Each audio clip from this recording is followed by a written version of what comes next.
Live predictor या YouTube चॅनलवर आपले सहर्ष स्वागत। आजच्या व्हिडिओमध्ये आपण जाणून घेणार आहोत पाकिस्तानचे भविष्य भाकीत। मेष लग्न, कर्क राशीत चंद्र, शनी प्लुटो असे ग्रह असून धनस्थानी राहू व अष्टमात केतू अशी ग्रहस्थिती। मेष लग्न पुत्रिका नक्षत्रात असल्यामुळे पाकिस्तानावर कायम लष्कराचा प्रभाव असून अतिरेकी किंवा हिंसावादी देश म्हणून ओळख राहिलेली आहे।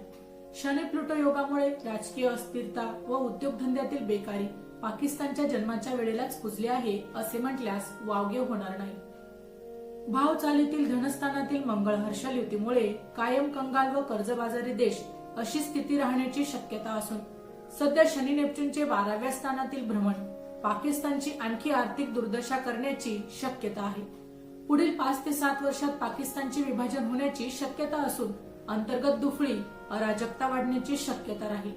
बलोचिस्तान व पीओके पाकिस्तानपासून वेगळे होण्याची शक्यता राहील, तर दुसऱ्या बाजूला शिया सुन्नी वाद वाढून यादवी होण्याची शक्यता राहील।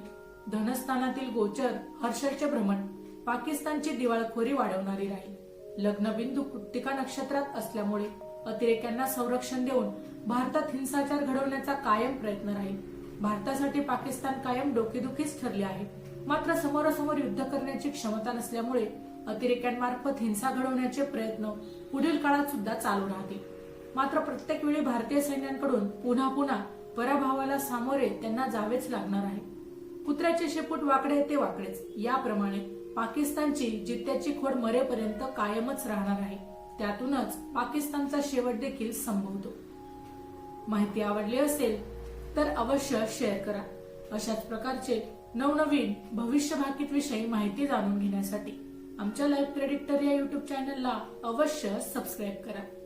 धन्यवाद।